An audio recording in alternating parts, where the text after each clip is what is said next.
Muito bem, meus amigos, estamos de volta com o programa Em Pauta, conversando com o Fábio Veleta Rossi, presidente do Sinditec. Fábio, além desse manifesto lá na Praça da Sé, você também liderou por 2 vezes as paralisações na rodovia em Anguera. Você chegou a parar em Anguera, Fábio? A primeira vez foi em 95, não foi sob a minha liderança, mas eu participei muito ativamente assim com as coisas, né? Nós conseguimos, naquela ocasião, nós estávamos tendo aquela crise dos tecidos coreanos em 1995, então já não se aguentava mais as coisas, as empresas iam paralisar suas atividades, e num gesto de desespero, nós fomos até, fizemos uma manifestação na Praça Central, a Prefeitura de Santa Bárbara, o prefeito da ocasião participou também, Zé Maria, por que não? Participou, tudo, assim, só que nem todos foram até a rodovia em Anguera. Lá nós havíamos combinado de parar, fazer uma pequena paralisação, um manifesto, uma coisinha rápida, queimar alguns tecidos no acostamento, uma coisa muito perigosa, mas foi questão tudo do desespero.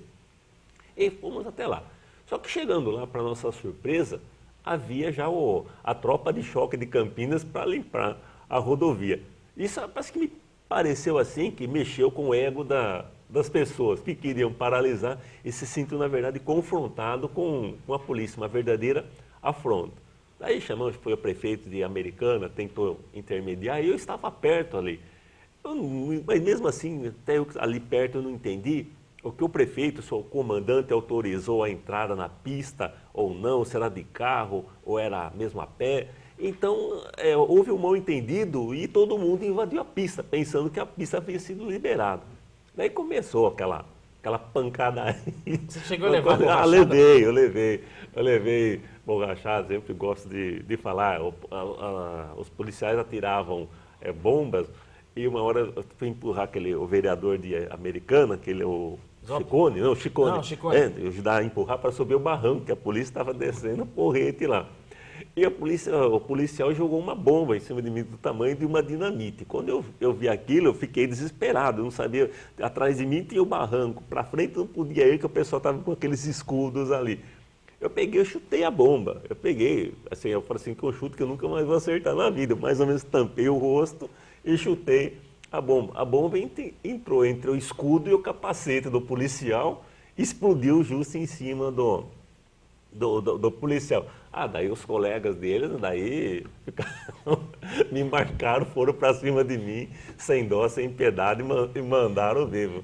Inclusive assim, o capitão Crivellari, que hoje é vereador, ele participou, né? Participou, ele era o comandante lá, não era o principal comandante, mas era o comandante. Hoje a gente ri do ocorrido, né? Quando não morreu ninguém, mas saiu muita gente machucada. Aquilo foi assim, foi uma loucura. Tá? Hoje a gente acha deu repercussão internacional. Né? Assim, se fosse combinado, não teria sido dado tanta repercussão como aquilo. Foi uma coisa internacional.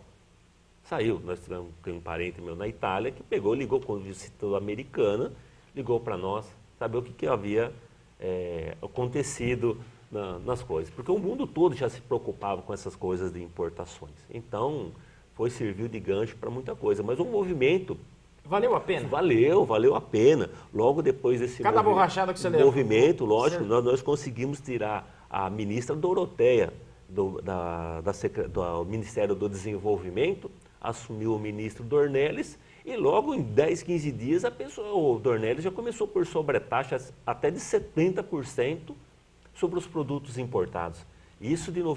Com isso foi suficiente para desde o ano de 95 até 2005 a nossa região crescer de forma ininterrupta. Sabe que a Americana e Santa Bárbara, no setor têxtil, foi se recuperando, voltaram a ser a potência que eram, até surgir novamente esses problemas com a China.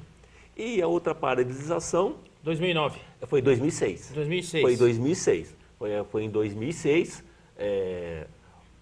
foi pela Fiesp, foi também lá na ABIT, foi coordenado assim, um movimento têxtil que seria, cada sindicato faria algo de manifesto em sua região. Americana e Santa Bárbara, lógico que seguindo já a tradição, não poderia já deixar de ser o destaque. Isso aí me pesou muito na ocasião. Parece que eu não poderia perder essa tradição de ser o destaque nacional, ser a nossa região. E mais uma vez, enquanto assim, uns queimaram assim, por exemplo, em Belo Horizonte, queimaram alguns tecidos, em São Paulo distribuíram alguns manifestos, mas aqui nós não poderíamos deixar por menos. Teria que ser, o foco nacional teria que ser aqui. E nós fizemos, e daí nós paralisamos mesmo por mais de meia hora as duas pistas da rodovia Anhanguera, de uma forma tudo bem articulado. Quando a polícia viu, já parou, já falou, não tinha mais nada o que fazer. Nós pegamos uma agência de marketing estratégico, né, e daí foi assim um sucesso mesmo. Foi planejado dessa vez? Foi planejado. Uns ônibus pararam de um lado, outros do outro, e participaram todos os prefeitos da região. Santa Bárbara, Americana, Nova Odessa, Sumaré, Presidente, todas as autoridades. Nós fomos muito bem prestigiados. O nosso sindicato sempre foi muito bem prestigiado pelas autoridades, eles sabem, reconhecem que quem está aqui luta pela nossa região. Agora, em 2009, você liderou os empresários e os políticos da região numa manifestação na Assembleia Legislativa. Na Assembleia Legislativa, isso. Aquela foi a questão do ICMS. Redução de 12% para 7%. Para 7%. Em 2003, lembrando, o governador Alckmin já havia diminuído essa alíquota do ICMS de 18% para 12% para as compras dentro do Estado. Só que outros estados começaram a diminuir ainda mais, um com 4%, 3%, 1%, e chegando ao absurdo do Mato Grosso do Sul, onde tem o polo têxtil de Três Lagoas, diminuiu para 0%. Então aí já não tinha mais condições. Daí, mesmo assim, estava difícil essa redução, e anos atrás, o Sinditexto de São Paulo, sempre na luta também, já tentava diminuir essa alíquota já para 7%, mas as coisas estavam um pouco enroscadas. Então esperamos alguns anos, como não estava sendo definido nada, achamos que mais uma vez quem tinha que definir era a região.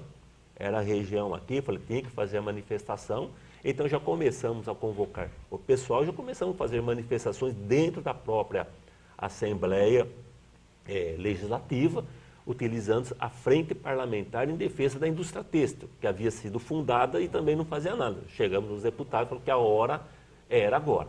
Como coordenador da frente, tem o Chico Sardelli, tem o mentor que participa, mas todos os deputados também da região, Macris, também todos ajudaram muito. E começamos a fazer, e as coisas pouco a pouco foram indo, estou convencido. Então, começava-se a fazer o Sinditexto de São Paulo e o Sindivestuário tomando assim mais a parte burocrática, e nós também empurrando com visitas e tudo que nós pudéssemos fazer dentro das nossas possibilidades. E daí, em abril de 2010, o governador Serra, um dia antes de deixar o governo para poder disputar a presidência, acabou diminuindo essa alíquota de 12% para 7%. E a gente até costuma brincar aqui em Americana que o Sinditec não foi o principal jogador em campo na questão do ICMS, mas solicitando, envolvendo a Frente Parlamentar Têxtil, sem dúvida, o gol da vitória foi nosso. Nós entramos no segundo tempo, mas marcamos o gol da vitória. Então, mas a região marcou presença. Essa alíquota ainda está alta. Porque nós temos outros estados. Então, é alta outros sim. estados que a alíquota é bem menor. É bem menor. E fez com que algumas tecelagens migrassem para outros estados.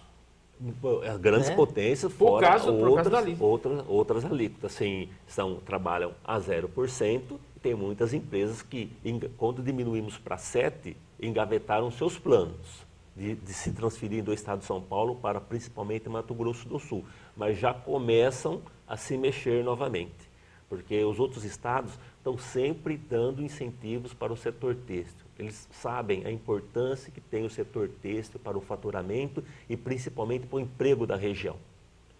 E aqui nós estamos nos mantendo, 7%, mas também nós temos as melhores estradas, nós temos os melhores clientes, então vai se mantendo assim. Mas as outras partes do país também estão se desenvolvendo. Então, assim, a diferença já volta a ficar grande. São Paulo ainda é o principal estado do país, mas já não é tudo São Paulo. Acabou esse negócio, vai para São Paulo, meu filho, acabou. Sabe, outros estados se desenvolveram. Houve uma divisão da riqueza estadual que é muito boa para o país. Mas assim, nós não podemos também, às custas de incentivos lá, destruir a nossa indústria aqui. Né? Agora, em termos, qual a porcentagem que você acha que seria ideal, suportável, que daria para ter uma competitividade com os outros estados, competir com todo mundo? De 4%. 4%. 4%. Pelos que os outros estados estão concedendo suas indústrias de 1, 2, 0%, eu acho que hoje uma alíquota ideal seria em torno de 4% sobre os produtos. Você acha que dá para chegar a esses 4%? Não, ainda é difícil, difícil. Acho que assim, vai depender ainda de muita luta. Talvez, quem sabe, no final do mandato, essas coisas acabem saindo, né? Mas isso não é para já, não. Fábio, o que levou as grandes tecelagens? No caso de Santa Maria, nós tínhamos a Campo Belo, a Americana Fibra e outras grandes tecelagens. Foi o problema da importação? Foi, principalmente a importação. Houve o desenvolvimento regional, mas o forte foi a importação. Então, grandes grupos que tinham grande lucratividade no setor têxtil, grupo que tem muito dinheiro, acabaram investindo em outros setores, como de telecomunicações, em mineração, o petróleo propriamente dito. Então, você vê, o grupo Vicunha era essencialmente têxtil, hoje é muito diversificado, principalmente na mineração, exporta para o mundo todo. Então, assim, ficou mais lucratividade. Onde ficou, se vira que o Brasil ou ganha na prestação de serviços, de coisas assim, que de pouca concorrência, a gente fala que tem muita concorrência no celular, mas tem 4, 5. Então, assim, uma concorrência que se senta na mesa e se conversa. Brigam para a gente ver que estão brigando, mas na verdade está tudo muito bem conversado, as coisas. Ou senão, vive das exportações das matérias-primas que Deus nos deu. Deu como o petróleo, o ferro, ou da agricultura, como a soja, milho e carne bovina. Então, são coisas assim que o Brasil é um país, pelas graças de Deus, esse é um país diferenciado nesse aspecto. Tem uma população muito baixa por quilômetro quadrado, mas assim, nós temos assim uma terra muito fértil e assim minérios e matérias-primas naturais assim inesgotáveis. Então é um país realmente assim que tem tudo, tem um futuro assim garantido enquanto o mundo puxa os produtos aqui. Só que nós estamos também, nesses últimos anos, destruindo a nossa indústria manufatureira. E se enriqueceu nesse mundo quem tem indústria forte, como é o caso dos Estados Unidos, da França, Itália, Alemanha, Inglaterra. Quem tem indústria forte se enriqueceu. Quem não tem indústria se empobreceu. E hoje, assim, a indústria está se transferindo para a Ásia, que nem existe, fora o Japão, nem se existia, como Coreia, China, Singapura, Vietnã. Então, são países que estão querendo. A primeira coisa que um governo pretende fazer para o desenvolvimento é uma indústria. Como na cidade, por exemplo, Santa Bárbara, os prefeitos primeiro se preocupam em trazer indústrias. Depois, esse negócio de shopping, lojas, conjuntos habitacionais, isso vem sozinho. Isso, onde tem indústria forte, vem o shopping vender mercadoria. Mas ninguém vai instalar um Tivoli Shopping num deserto. Quer dizer, a pessoa vem onde tem uma indústria forte e um povo assim pronto para trabalhar. Agora, a questão dos importados.